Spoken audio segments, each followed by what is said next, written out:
So what's up, folks? Live, we're here, man. We're live with Randy Jenkins. I'm playing one of his songs in the background, man. This is so amazing stuff. Randy Jenkins, man, it is an honor, man. Honor to be here, man. My name is Sean. I pick the brains of the best gospel musicians in the world. Folks you need to study. Folks that are an inspiration to me.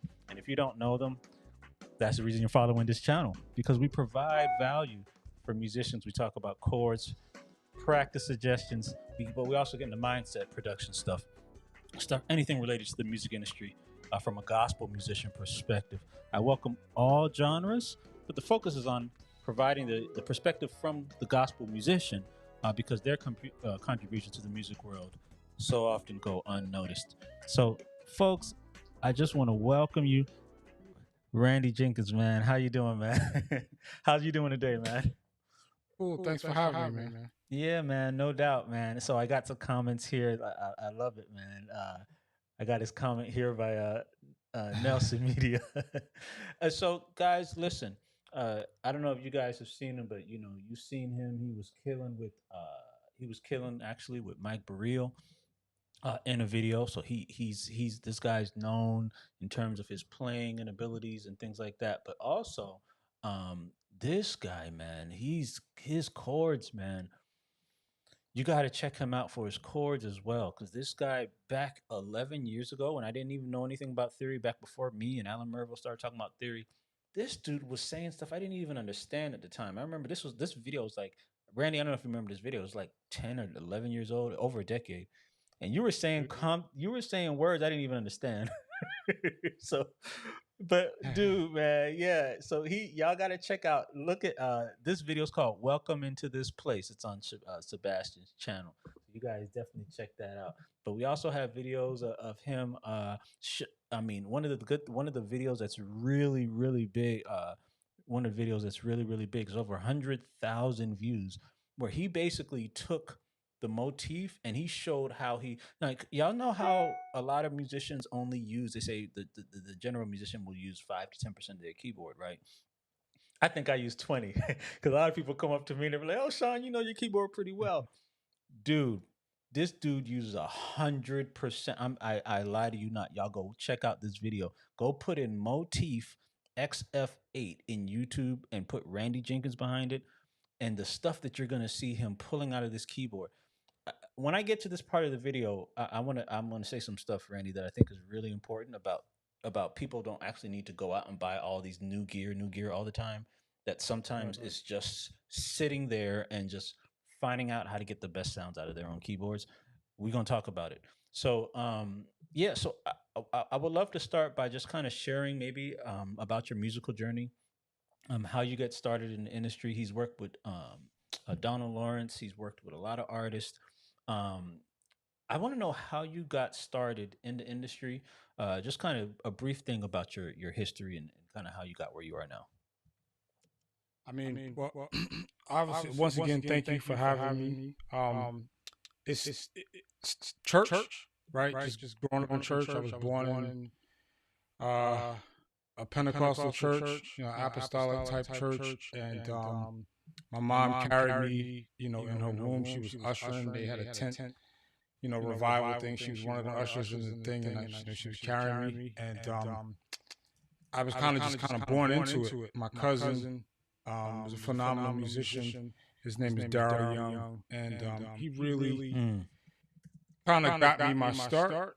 You know, on the drums. I started off on the drums. His mom would make him let me play, and that kind of was like the genesis. He was the first to introduce me to, like, local legends like Joe Wilson and John Peters, and so I grew up in that environment, listening to those guys, Rich Talbot Sr. These are guys that I remember as a, 9, 10, 11-year-old kid. Stephen White from the Bronx, the late, great Danny Ford. These were dudes in my immediate periphery where I could see them any given Friday, Saturday, Sunday night. And, he would kind of take me around and kind of put me on. And then later he put me on to like Chick Corea and kind of like the fusion stuff. Before you keep going, I'm getting echo. A lot of the comments are saying there's a lot of echo on your end. We're trying to work on that feedback right now, but I don't know if it's a delay. And I got Garrick. Welcome, man. Garrick says Randy's the goat. Yeah, man, I agree. I definitely agree with you. We got somebody watching from Zambia. So Randy, I don't know if it's still there. I know we had to work on some of this yesterday. Are you guys still hearing it on Randy's side? If Randy can, you can say maybe a couple things, guys. And I want y'all to realize this: we are live, and obviously we got a lot of tech stuff going on. So if we have to keep going, we are recording. Oh, Randy, don't forget, press that record button on your end so that you got it. Yeah. So that way, no matter what happens, um, if we do this on the replay, we can always upload it again without the echo. But for now, Zoom, if you guys can tell me, yeah, Zoom is hearing it great. So it looks like this is an eCam thing. So we'll be trying to work on that on the end, but we'll keep on going. Oh yeah, make sure that YouTube isn't on in the background on your end, Randy. I don't think Randy has anything on his end that's on. It's just the okay. All right, well, let's keep on going, man. We're gonna keep on doing what we can do. I think I have on echo cancellation on my end, and Well, then I I'm on just the and I can't adjust the echo cancellation. okay. So I don't know. Yeah, well, don't worry. We'll keep it moving. I think last night we were good. Okay, so they said they don't hear him at all. All right, Randy, go ahead and say something. Check. How y'all doing? All right, how's that sound? How's that sound? All right, still hearing it. All right, keep on going, guys. Well, don't worry. On the replay, we'll have this ready for you guys. We got some love, by the way, from Jamaica. So yeah, he was going through just kind of the history. So let's keep on going with that and turn kind of your influences and stuff like that. So keep on going, man. I'm loving it. So yeah, Daryl was probably the biggest influence of my musical journey as a youngster. Okay. When I was 8, 9. I mean, he was a phenomenal drummer himself. Turned phenomenal keyboard player, organist, and so I got him. Another guy who's deceased now, but his name is Derek Garbo. Okay. These were dudes super talented and helped forge my musical path. Then I got to like 12, and I went to a conservatory, Westchester Music Conservatory, and I started studying like some jazz stuff and like blues and some backbeat stuff. Studied like Clyde Stubblefield and got Bernard Purdy, that kind of thing. Went through high school, and I didn't really take music seriously like that because I used to hoop, so I wanted to. I thought I was going to the NBA, and You were basketball. Okay. So you were yeah, doing basketball. I was going to basketball camps and playing, summer leagues and that kind of thing, and playing in school and whatnot. And I thought that I was going to go to the NBA, and I was like, I turned 15, and as the boys started to become men, I still had a body, and so it was clear by the time I was 16 that it wasn't going to happen for me. So I graduated high school, and I suddenly had nothing to do. And I was like, you know what? There was a music college 10 minutes from my house, and I was like, let me just go to Purchase.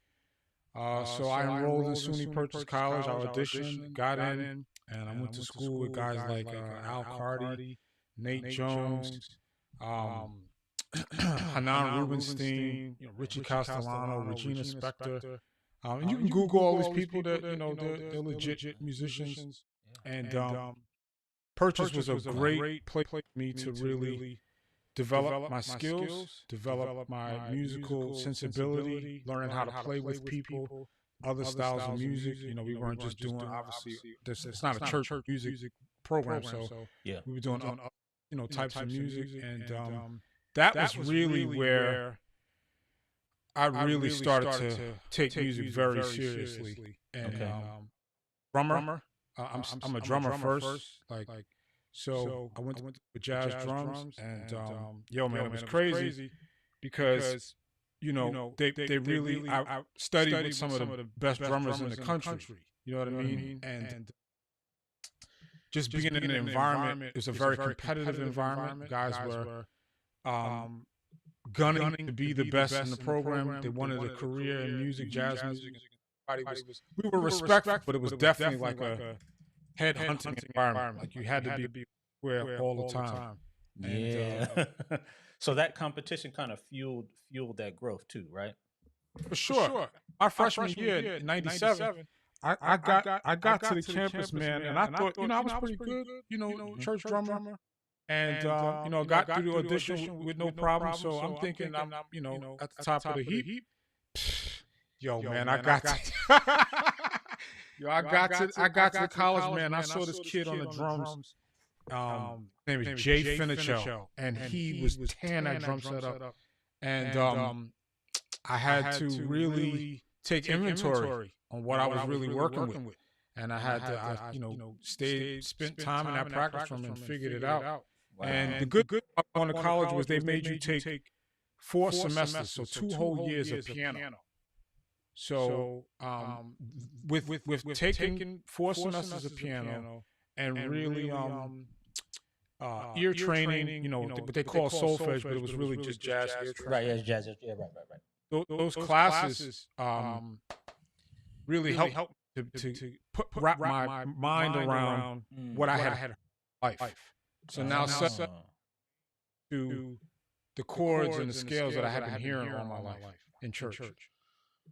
Oh man, that's dope, man. Yeah, because you sound. I didn't realize how much you got a lot of knowledge when it comes to chords and stuff too. Because I know we're gonna get into some of the sound production, but as I was kind of wondering where that came from. So you had some kind of formal training though, right? Like some kind of formal training, or yeah, even before college, I took lessons. She passed while I only had maybe like a year or two of lessons, but I took piano lessons from a lady by the name of Connie St. John.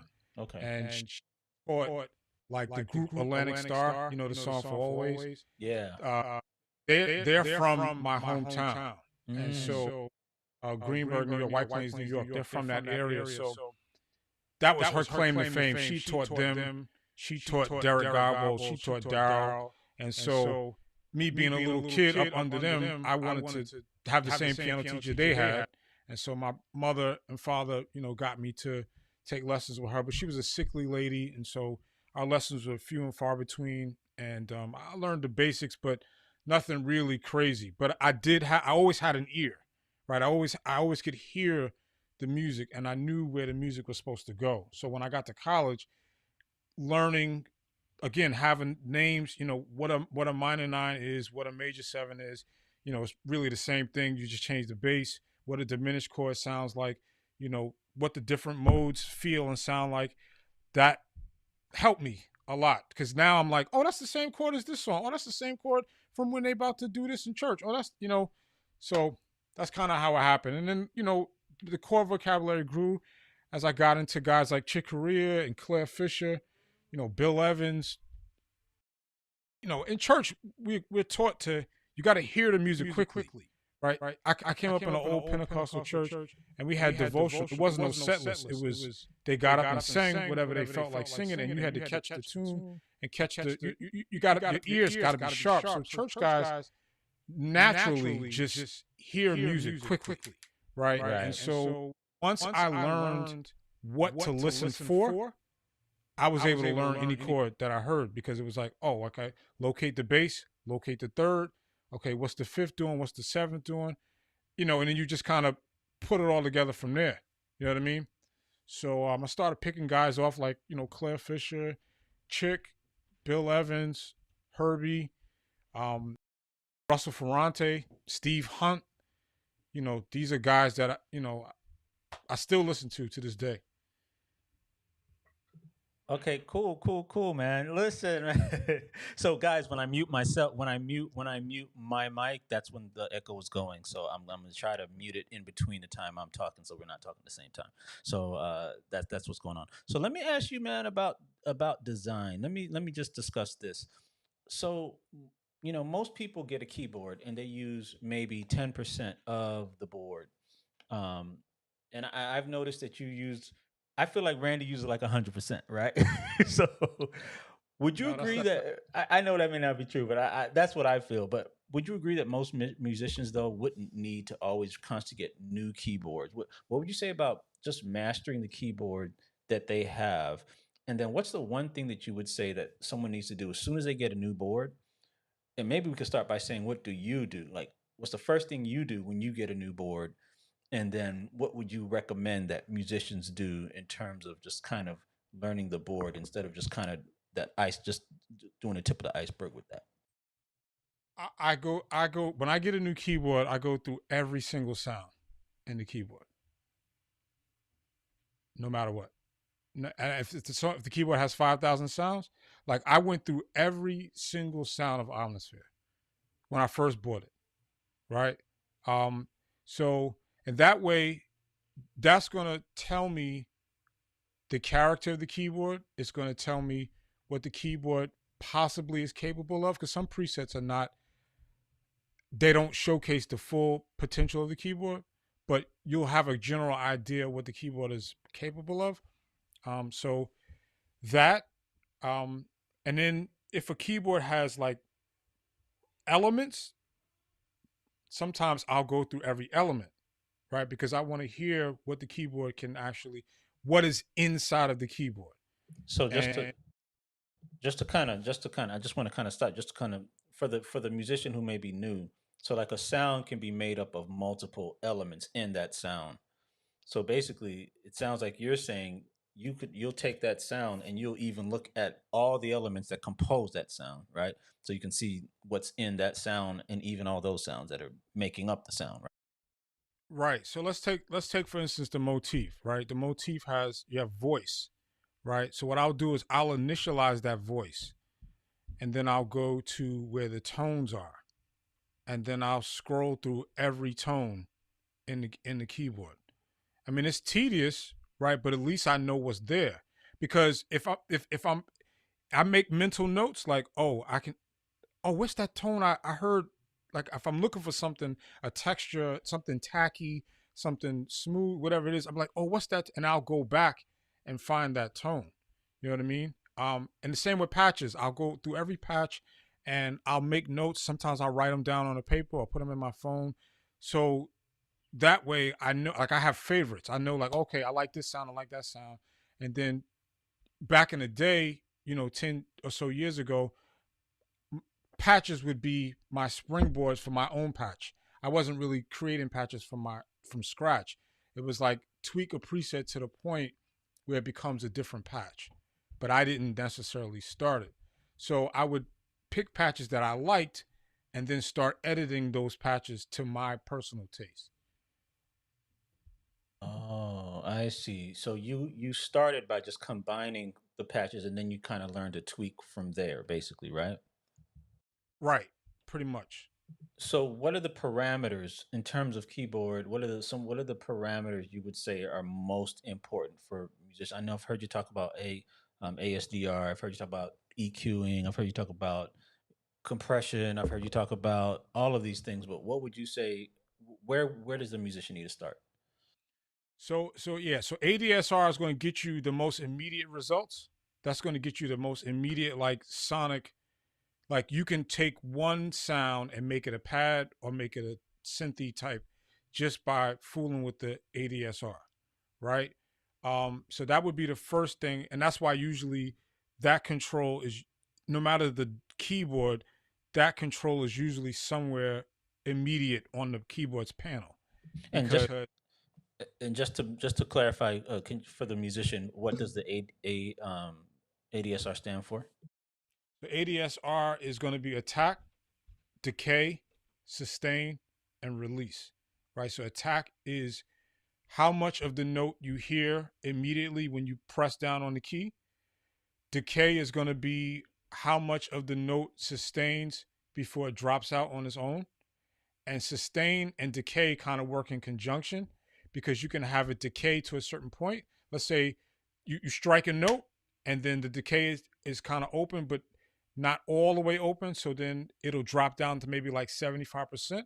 And then you can have the sustain pick up the sound at 75%.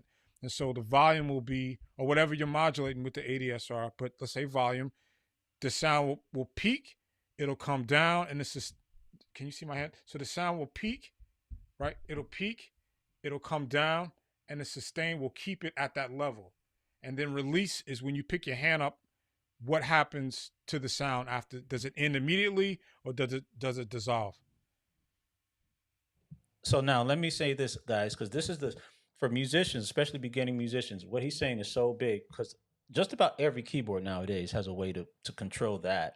And I know a lot of times, like for instance, I'll layer a string underneath like a piano or something, but then when you take your hands off, the strings are still going way past, right? So if you're trying to do runs or something like that, it's going to be mushy.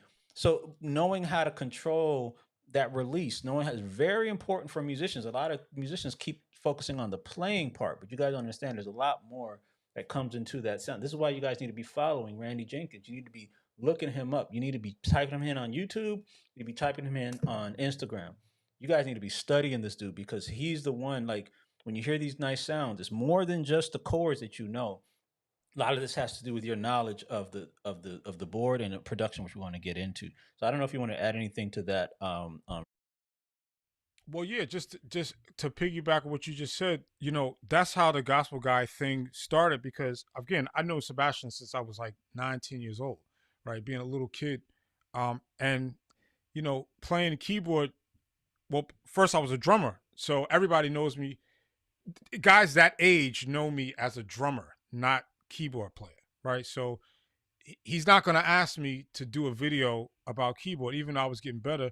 He's not going to ask. But what I did was I told him, I said, hey, listen, I got a lot of guys coming to me asking me to tweak their keyboards, tweak their modules, set them up with Ableton, whatever it is. A lot of guys are good, but they don't know how to sound good.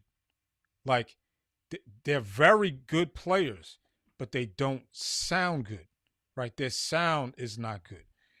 I can help guys sound good because everybody, I mean, little kids can play these days, right? But you got a $4,000 keyboard and it sounds like a toy. What are we doing? Right? Right?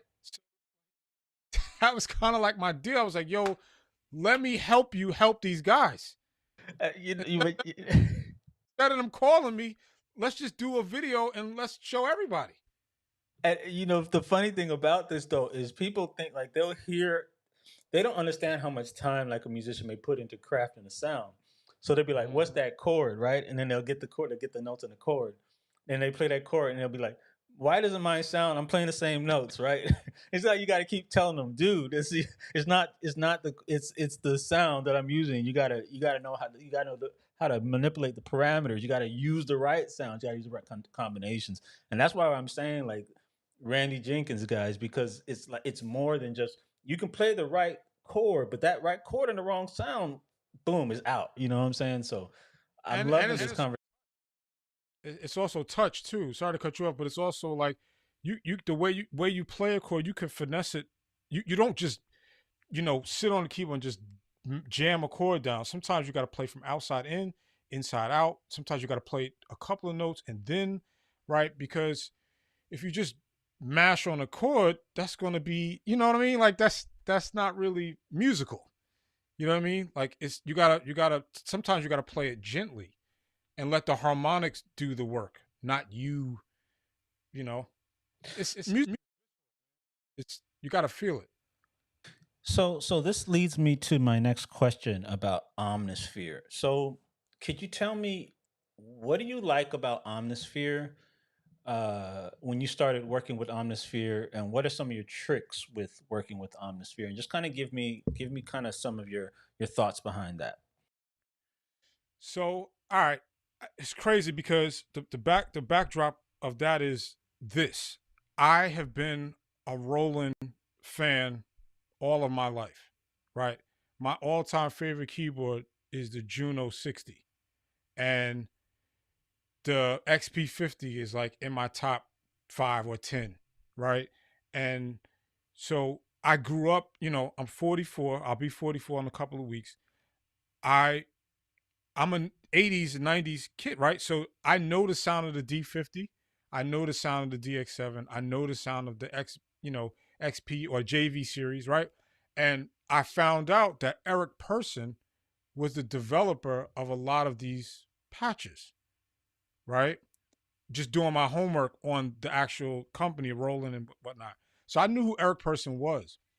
When I knew what Atmosphere was, which is the first version of Omnisphere. Hold on, Randy. So if you're using that board, let us know in the comments. If you're familiar with any of the boards he's talking about, you guys talk to us in the comments. Let us know. All right, go on, Randy. So when Omnisphere came out in like '08, I was a struggling musician. It wasn't making a lot of money, and it was $500, and I didn't have it, right? And so I was so blown away by the programs, by the YouTube presentation. I immediately tried to create those sounds on the 3080, right? Didn't really know what I was doing, but I was so smitten. I was like, yo, this is the craziest stuff I had ever seen or heard. So I was trying to create that stuff. That's where the sound, some guys know about it, but that's where the sound Moody on the 3080 came from. I was trying to create stuff that I heard Eric Person and Diego Stucco do on the first Omnisphere presentation. So finally got my money up and got my stuff together, and I've started working more and blah, blah, blah. And so I've got Omnisphere in 2012 and only really played presets. I didn't, because at the time I was a good patch tweaker, and I could layer on like a 1080, or I could do that, but I didn't know synthesis. That's different than patch tweaking, right? And so Can you give me a little bit more detail on that? Because I with the Omnisphere, that's what I'm doing. I mean, that's actually where I'm at. I just because people ask me for my sounds all the time, and I probably could do way more. So I'm kind of interested in what you're saying, because basically all I'm doing is maybe a little bit of patch tweaking, but you're saying that's different than synthesis. So can you go a little bit more into that for me? okay, so patch tweaking would be like taking the chorus off of a sound, or taking the reverb off, or making it sustain less, that kind of thing. But synthesis is going to really get into what's driving the actual tone, right? So the what is the LFO doing? What are the envelopes doing? Which ADSR is an envelope, right? But are you using an envelope to modulate the pitch? Are you using an envelope to modulate the velocity? Are you using an envelope to modulate the cutoff? Right, so the filter is like basically like a one knob EQ, and however far the filter is open is how bright the sound's going to be. And so when you turn that filter, basically you're setting the frequency threshold. So anything past this frequency is not going to get any burn. You're not going to hear this frequency.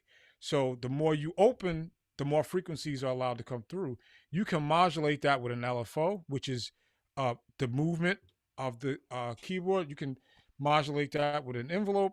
Now you're getting into synthesis, and you can take one oscillator, one sample, whatever it is, and change it so many different ways that it almost becomes unrecognizable. And that's a lot deeper than just taking reverb. You know what I'm saying? Yeah, yeah. Because I know you talked a lot about just for an example, at my church I'm using the is the Yamaha. You may be, of course, you're familiar with this board. It's the XF 88. Yes, sir. And I don't have a lot of good synths on there. I'm using one called After 1984, something like that. Some sound I'm using, but it's awful, man. It's awful. So one thing I did find out, and I think I got it from one of your videos, was that resonance. You know what I mean? Turning that down, just turning down the resonance a little bit. I think I have it all the way down. I think it maybe even at -60. I think something like that, and it did help. But it sounds like what you're saying is you can actually do a lot more though, rather than just the resonance and the cutoff, right? In terms of going into that actual patch and you know editing it from that kind of standpoint. There's a lot. It seems like there's a lot more. But going back to Omnisphere, you've you actually created something yourself with Omnisphere. Can you kind of tell me what you've done and how it can help musicians, guys? So before I go into production, yeah, yeah, Daquan, that's 1980. I'm thinking of a movie, man. I was like, what's that? It was a movie. Yeah, yeah, yeah. It was 1980. Daquan got the thumbs down. Yeah, I don't remember it, man. But yeah, can you go into kind of before I get into the production side of things? Can you kind of talk to me about just kind of Omnisphere, what you've done with Omnisphere, what you've been able to create? Because you created something pretty cool. I was watching your Instagram page, and can Mhm. you just kind of tell me a little bit about what that is and kind of how it can help musicians? So, all right. So the Omnisphere pack is called Hybrid Essentials, right? I think of myself as a hybrid musician. I'm neither, although my background is church, I got too much skin in the game with jazz and fusion, right, to call myself a church musician only. But I'm also too churchy to be. Um, hold on one second.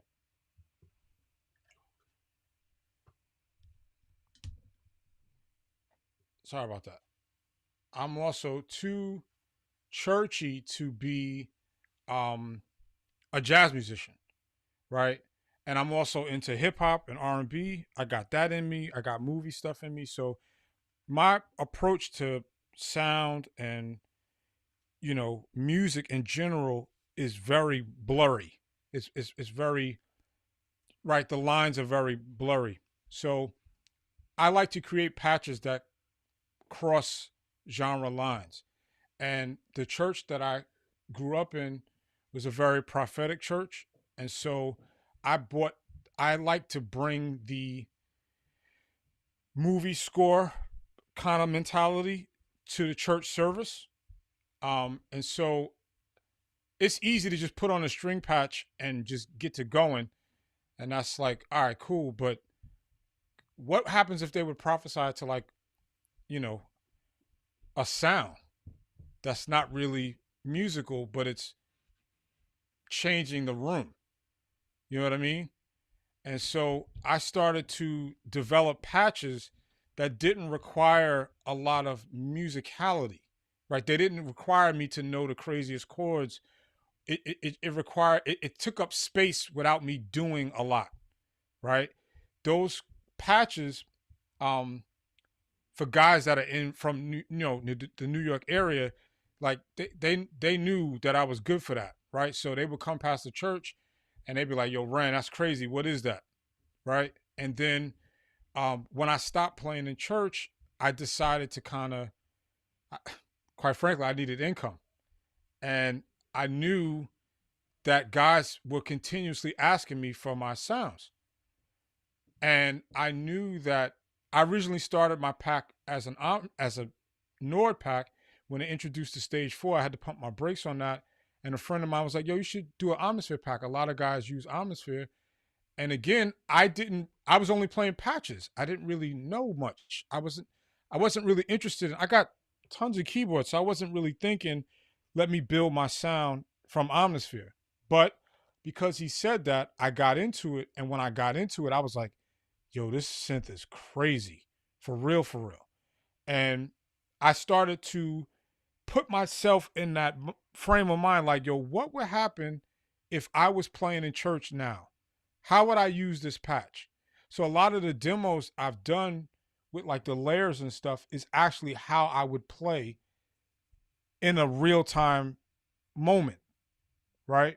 It would be me listening to what's being said and me playing a sound and creeping on the keyboard with this sound that evolves into so many different facets. Can I hear a sample of what, like one of those things that you maybe have? I know you may have to set it up or may take some time to set that up, but could we Sure. hear maybe just a little bit of that? What you mean in terms of a sample of that Omnisphere sound that you're talking about, that prophetic sound, and where you could do Sure. minimal movement? I think that'd be great to hear. And then we also have a question from Daquan as well. We got to give a I got to give my fellow teachers the shine, man. So, what hardware synth would you compare Omnisphere to, if any?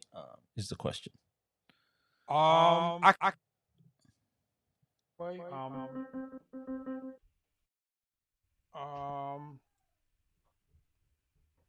Let me see here.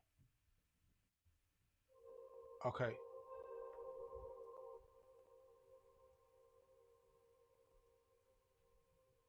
Give me 1 second. Let me just I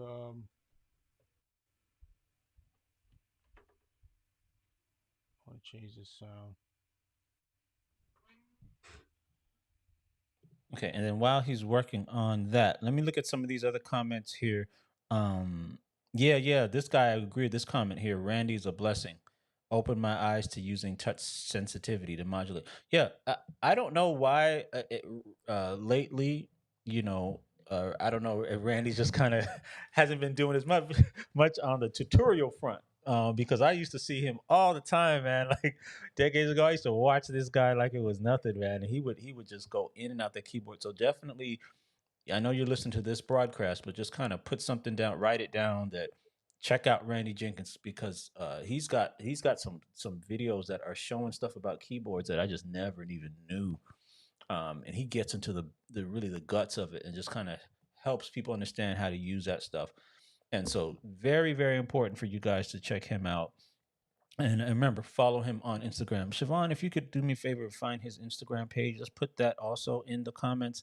And Cheryl, if you could find his YouTube page, and you could put that in the comments too, so that everybody can know where he's at and where to find him. So to answer Daquan's question, salute Daquan Bowens. I would say there is no hardware keyboard that can compare to Omnisphere. In terms of what it can do, just because it can do so much, and depending on the type of the strength of your computer, will determine how much you can get out of Omnisphere. But if I had to pick a keyboard that I would say is close to Omnisphere and what it's capable of, I'd say the Moog One. Now there are other keyboards that sound better than Omnisphere. And there are other keyboards that feel better to play, but in the box, to me, it's the best synth you can buy in the box. If you're going to be in the box, Logic, having Logic and Omnisphere, I don't really think you need. And I got a bunch of software synths that I've since thrown out.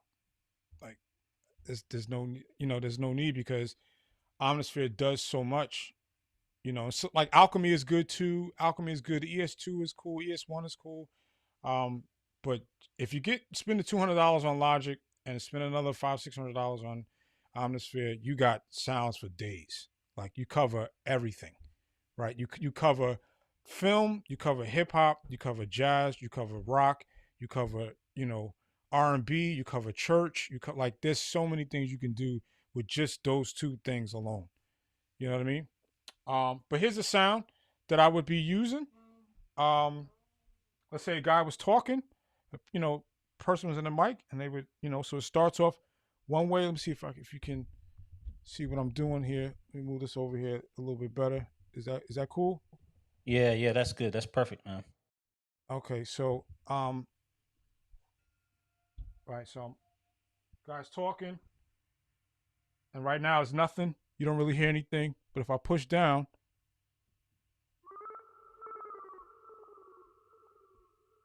right? So he's saying, "Stand, my sister, right? So and so and so and so. I see whatever in your life, right? Now the church is quiet because they all want to hear what this person is saying to this, what the Spirit of God is going to say to this person. And I'm just listening and I'm answering. And I see you in the valley of decision. Right? But God says your waiting is over.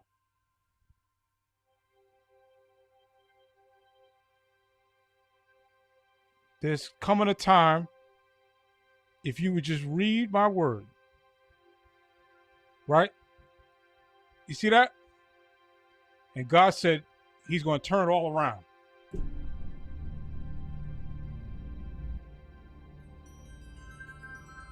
Right? Something like that.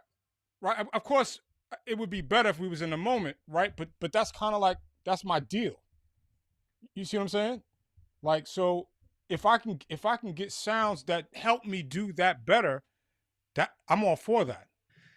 So that all of that what you did just now, that's not logic. That's not you. That's not that's Omnisphere's sounds. Is that what you're That's saying? That's one. That's one patch in my library. Yes. So I sit down. I sit down when I design patches. I think, what am I trying to say? What am I trying to accomplish? What am I trying to do? Like, is this a patch that, like, there's certain patches that you play that are live, right? There's certain patches that you play that are for the live experience, and then there's certain patches that you play that are for making records, right? So this would be more like a live experience thing, where it's like, you know, again, the song ends, right? They worshiping, they in a moment, whatever it is, and I'm just. So let's say, as we all know. Sorry. Right. Then I will use main stage. I will have faders. I will bring that thing in. When they're still in their worship, they doing whatever, right? And it's building.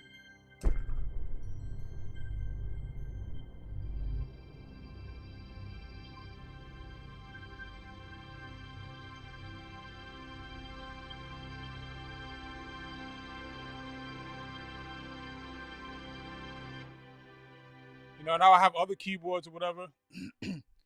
Right? No. See, the dude just said, like, I.A. Harden. Yo, this man at church is like watching a movie. That's the thing, because if I'm watching a film, there's a guy by the name of Otley Ovarson who I follow, and it's crazy because we watch television and we know it's fake, right? It's not real. Why am I nervous? Right? I'm like, yo, this dude is crazy. He's got me on this journey where I'm uncomfortable and I know it's not real. Right? Because the music is in control of how I feel. Right? Otley Ovarson does all of the Chicago stuff, like Chicago Fire, Chicago PD, Chicago Med, and I love Chicago PD. And each series of television shows, the music is different. It all has different tones, but Chicago PD in particular, like, I've experienced this dude tell a story with no dialogue at all. Right? He's told me everything that's happened or getting ready to happen, and no one has said a word. And I'm thinking, like, if I can do that in a church service, if I got this, here's my deal, man. Right? We say we know the Lord. The first scripture in the Bible is, in the beginning, God created the heavens and earth. God created. That's the first thing he showed us, was that he's a creator. And we saying, greater is he that's in us than he that's in the world. The Spirit of God lives in us as believers, and the people who don't recognize Jesus, who don't know the Lord, got more creativity than us. I'm having a hard time with that, right? So if a guy who don't know the Lord can create an environment to make me feel a certain way, why can't the Holy Spirit inspire me to create an environment in the church service that's never been experienced before? Right? Like, God, he's got to be greater than an organ, though.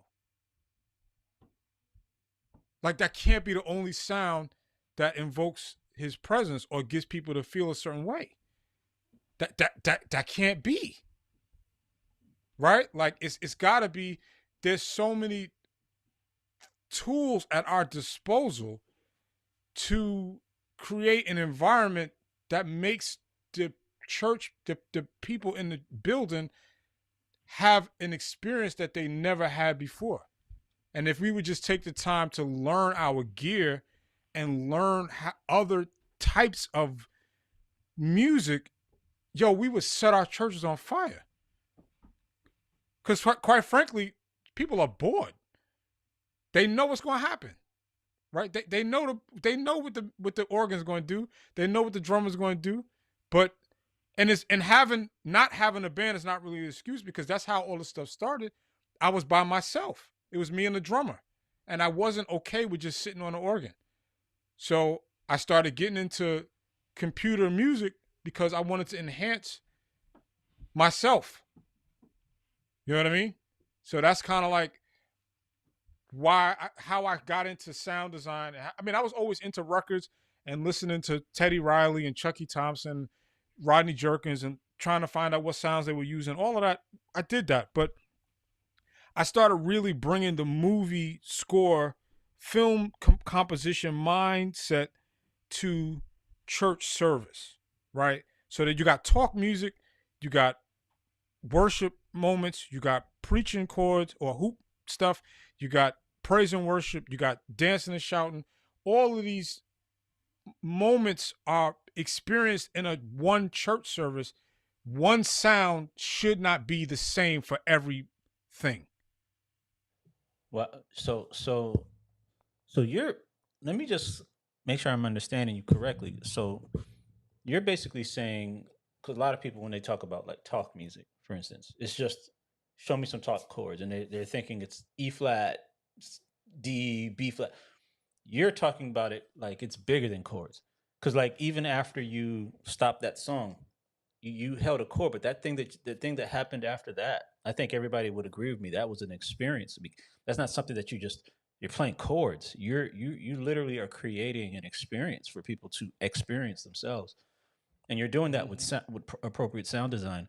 I just want to make sure everybody understands that he does have that. We're not really here to push Pat. We're actually here to help musicians. But for those of you who want to check that out, definitely check out his website, because he does have that on his website. Sherilyn, could you put that up again for me so I can put that on the screen, and all those sounds he has available. If you have Omnisphere, okay, if you have Omnisphere already, I think that's a great investment. If you have Omnisphere already, and you can go and get that, and he'll have all those sounds on there. And you have even more. I'm pretty sure you have all the stuff that we're talking about plus more, right? So I, I want to go on though, man, because I want to. I got some production questions too, and I know time is getting away from me. So here's my. Let me shift it a little bit to production. So the pain point is this: a lot of musicians, and it kind of delves into what you were saying from before. A lot of us are asked for, to play for churches, and the assumption is that when we play for a church and ask us to play a sound, that we're going to sound like the record. To be honest with you, right? So we come to the church, we learn the sound, we learn the song, but then when we play the song, even if we play all the chords right, somebody says, "Oh, that ain't sound right," and what they really probably mean is they want it to have more production quality, right? Mm-hmm. They want it to be more than just, if they're playing, I don't know, Silver and Gold from Kirk Franklin, they're wanting to hear all those elements there. They don't just want us to play straight keys. So I guess my question is, can you give us some tips about how musicians can, after learning their song on the piano part, what are some things that we can do on that production side that can help? So I'm kind of transitioning from the sound design part to the production part, because I know that you're a producer and you produce records, you produce albums, and I'm just, can you kind of help some of us on how to start with that on the production side, and what we can do when we're going into a church that can help us with that part? All right, so um, understanding is like the biggest thing you could develop in any walk of life, in anything that you're doing, right? So whether it's playing keyboards, playing drums, preaching, production, whatever it is, right? Having an understanding of that field is going to get you a longer way than anything you can physically do, right? There's a lot of guys that can play, a lot of guys that can make beats, but having an understanding, and at the macro level, the micro level would be like having an understanding of rhythm, right? A lot I hear sometimes guys produce things and they're clicks be off, like they're not quantized right.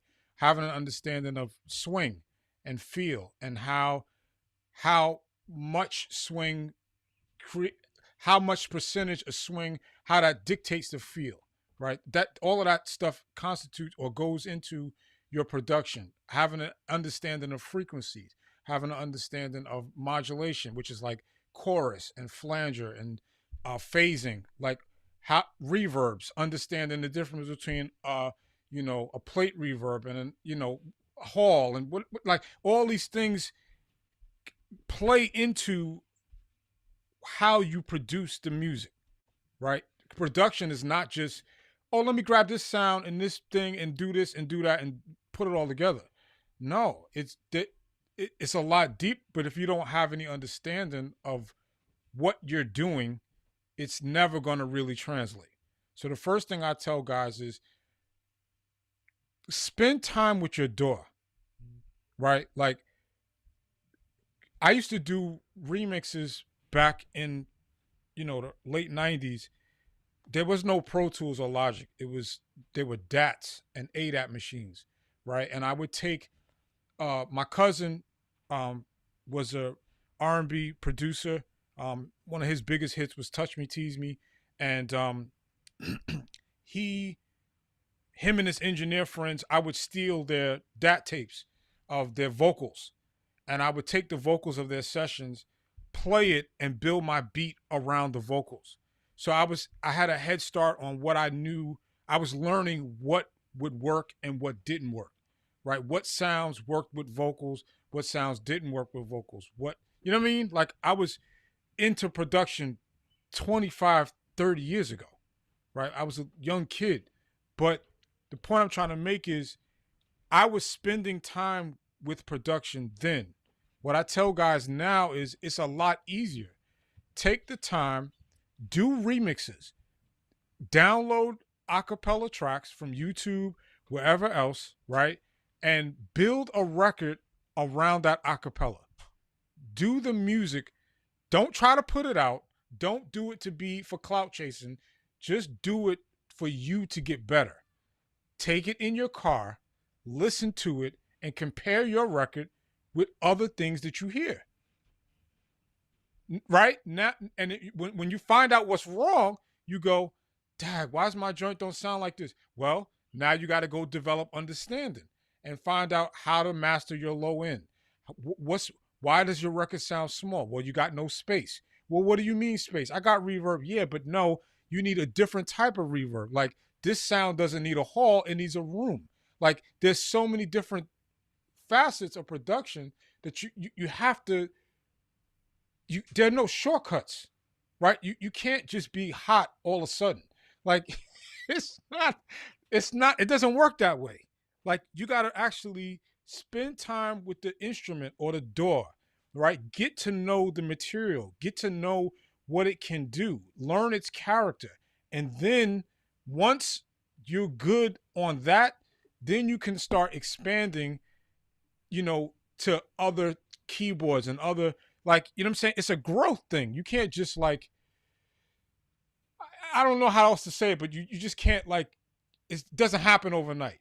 Like you got to actually put the time in and spend the time with the instrument or the DAW, whatever it is, Logic, Ableton, Pro Tools, Digital Performer, Reason, it doesn't matter. And I know guys that hear tracks and they go, "Oh, I'm switching. I'm going to Logic. Oh, I'm going to Pro Tools. Oh, nah, Studio One got that sound." It doesn't matter what you use, bro.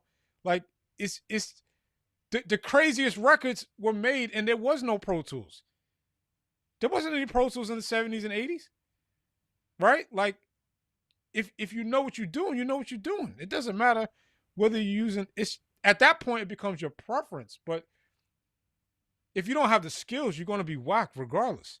It doesn't matter you know what I'm saying? Like, so let's not make excuses for our inadequacies and let's just humble ourselves.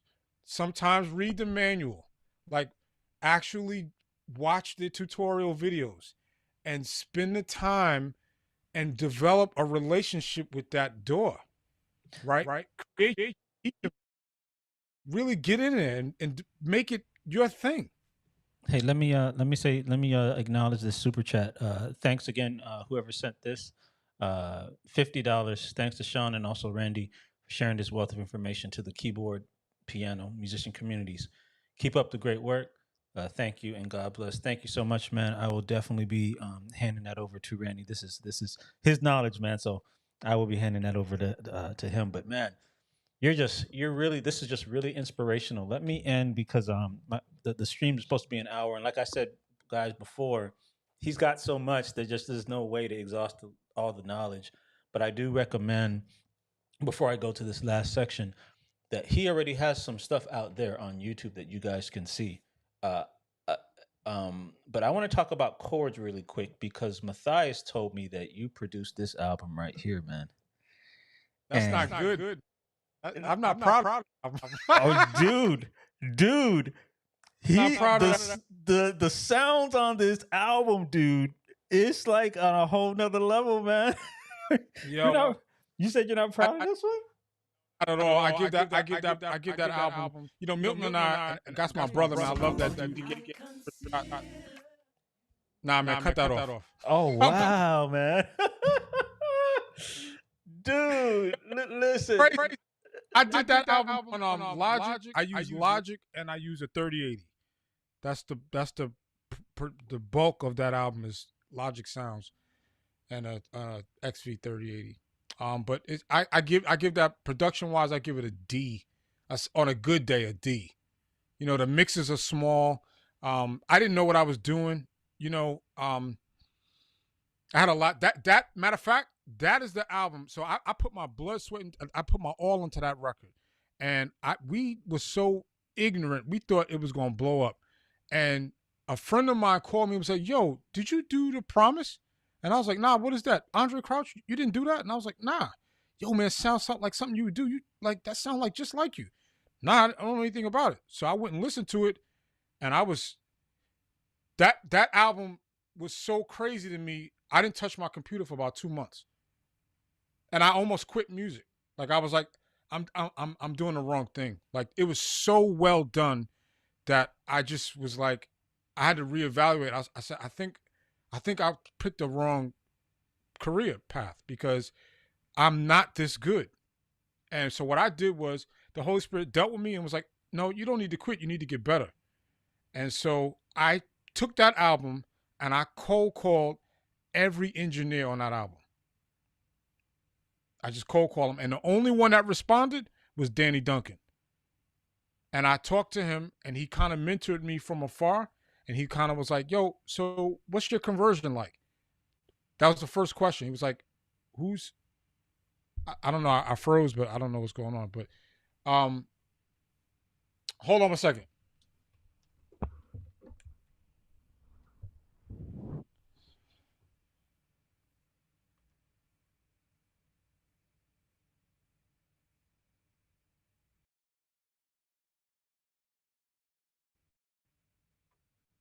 Let me get my I think my phone died. Let me I had it plugged in, but for some reason can you hear me? Yeah, I can still hear you. I was muted. Yeah, but we can still hear you. Let me I'm gonna try Okay. charge on my phone. But anyway, he answered and he got back to me. He said, what's your conversion like? That was the first time I'd ever heard that question. What are you using to get your information?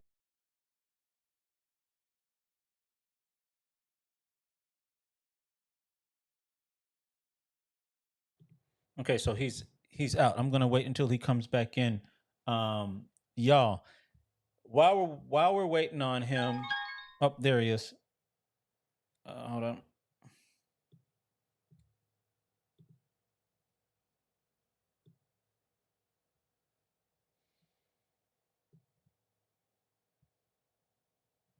Sean? Yeah, I can hear you. My video is okay though. I mean, it's grainy, but it is what it is. Um, he asked me about my conversion, and that's what got me to thinking like not using cheap interfaces because he was like, "Well, how are you getting your sounds into your computer?" And I was like, "Well, I'm using a 002," and he was like, "Ah, you probably could do a little better than that. Let's try to get something else, and we just started talking, and he put me on my journey to being a better producer. He talked to me about drum sounds, talked to me about recording properly, recording vocals properly, and then it was just a journey. It was a witch hunt, really. It was a like I was just on this tear of trying to become a better producer. Watching I studied, Fab DuPont and Warren Hewitt and Dave Pensado. These are guys that have a wealth of information available to you on YouTube for free. Andrew Sheps, right? And I would just watch these videos every day, and then I would just try to put it into practice. You know what I mean? So I'm not proud of that album, but it did get me my start. And yes, there are some crazy chords on there because I did try to take people's heads off. I did. I'm not gonna lie. I tried to go crazy. And I realized it was too much music. It was I did too much. Let me just. This is amazing, man, because Matthias told me about that album today. Even he said, "Sean, you haven't heard that album?" He said his chords are insane, man. You need to go listen to Randy. And I said, I knew he's good at production. I said, but I haven't. And I listened to it today, and I was like, these chords. But now I understand what you're saying. This is really a good lesson of sometimes, like, when a musician, we won't be proud of things. Like, even though we're our worst critic, though. You know what I'm saying? I don't think anybody's like thinking when they think about that album, oh man, he sucks. But I mean, I'm listening to the chorus, but now that kind of hearing your version of things, it's interesting how that same thing drove you to be a better person, and it's actually an inspiration for musicians who, like, not only in production side but everything. They get discouraged. They listen to people on Instagram and they're like, I'll never be like that. They'll listen to production here and they'll be like, I'll never do that. They get discouraged. They don't allow these things to have them go back and actually study and become better. They get discouraged and they get jealous instead. You know what I'm saying? I think it could be a problem with musicians. So this is inspiring to me, man. You can't use IG as a barometer because you don't know how long it took somebody to do that clip. You don't know what they do. Like that's not even, to me. IG is not real. Like, it's cool, but it's not real, right? Because I don't know what you did. I don't know how long it took you to make that clip. I don't know how long, what you manipulated or what you did. Like, nah. I need to see you do that, like, in the flesh before I decide I'm going to bow down. But production wise, if you listen to Milton's first album and you listen to my album right now, that's 15 years of, you know what I mean, of kind of like growth, whatever it is, and or 13, and they're not even my demos. When I send a demo to a client, sound better than, and it's. I'm not saying that to brag. I'm saying that to say, I, I continuously, I'm always looking to grow. I'm always looking to get better. I'm never satisfied with where I am. Right. I listen to my album now, and I'm kind of like, I should have did that. I should have. Oh man, I wish like, I'm already kind of looking at my album going, I don't know. I should have. This ain't that good. I should have did it this way. Right. And then you said, well, next time. Right. Each mistake I make helps me do a better job on the next project. Right. I'm always looking to, get better. Always.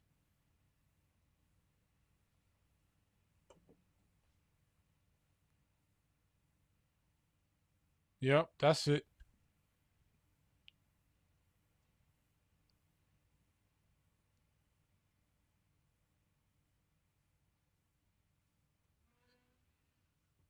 Sean, I can't hear you. Oh, can you hear me now? You go. Okay. Okay, no, I was just saying. So is this is the new one, right? That you're talking about. That is that is authentically me. Everything else I've ever put out was always at the whim of the client. It was never. I never had 100% autonomy. This is 100%. This is unfiltered. Yes. All right, so I think we're going to end. Well, first of all, let me just say this: if you guys, we're probably gonna have to end it here, because I'm just way out of my time. But if you guys want me to bring him back to talk in depth about some more of this stuff, you guys got to let me know in the comments. You also got to let me know if you really appreciate him coming on to the perspective that he gave and whether you're encouraged by it. when I first called him up, we had a really great conversation. I think it was last week, or was it 2 weeks ago? Two I weeks think it was ago. two weeks. Yeah, we had a great conversation, man, just about how much he is into just pouring back into the musician community, and I just really liked and admired his perspective. He's been doing this for a while, and I agree with this comment here that says we need a series. If you guys can just kind of show him your love, man. Go follow him, follow his channels, go watch his stuff, Thank go you. check out his album. Please check out that album, man. Like, so he's saying that there's a big difference. I just listened to the other one, dude. This album is insane. Number two, that Thank you, man. that sound, man. So I can understand how the years of production went into that. You know what I'm saying? And all that took to that man. That's dope, man. So yeah, I would love to hear some more of that. And I can't do more, man. I can't, No, no. I want to do more, but I gotta bring them back later. But I want to, if you have any kind of closing words, man, anything like that you want to tell musicians in terms of just what they need to be doing, and then we kind of can go from there. Yeah. I would like to again thank you for having me, man. I appreciate it. Um, I'll say this. I'll say these two things in closing. Like, um, every musician has a space in this world, right? God gave you the ability to play music. He gave me the ability to play music. And God doesn't waste. He knows exactly what he's doing. And so there's a space that he wants you to occupy. There's a space that he wants me to occupy. And we should not be using our music as weapons to belittle or make someone else feel less than or whatever. That's not God's heart. That's not why he gave you the gift. And I would say really seek the Bible about what it says to be a musician, because it's a lot deeper than what you may have been taught as a child. I would encourage you to read the book by Lamar Boschman. It's called The Rebirth of Music. It's an easy read. It's about 90, maybe 100 pages. Very easy read. It's an older book, but it's going to really help you to understand the mind of God concerning music. And it's going to really put your gift in perspective, right? Like, music is a powerful tool. It's a powerful, there is no preaching in heaven. There's no praying in heaven, but there's music. And God thought enough of us to give us such a powerful gift. We need to do better with how we use it. Man, I'm so encouraged, man. They're wanting you to play a hymn. I don't know if we got time. I don't know if he's that may be they. I mean, I, don't know, do you have time? Let me maybe a 60-second, 30-second hymn with a that you could just kind of give us. So I'll play like Yield Not to Temptation. Oh yeah, that song. Yeah.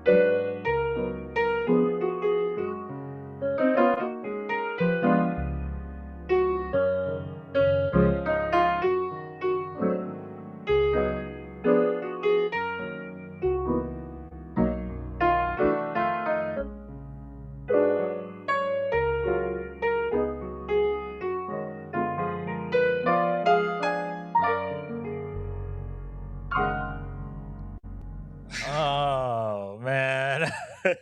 Now that would be a whole nother session if I had you break that down. Cause this ain't listen, y'all. Listen, this dude knows theory. I mean, he's a serious theorist as well. So I feel like the same amount of time that he puts into production and everything else, he obviously puts that into his actual music and the chords and whatnot too. Like I said, you guys go check out some stuff on the on YouTube. Check him out on Instagram. But again, man, thank you so much. I'm gonna go ahead and cut off the I'm gonna go ahead and cut off the public presentation at this time. but I'm going to still keep them on the private members really quickly, just to kind of give a 5-minute thing there. So thank you again for showing up, and we'll see you guys later.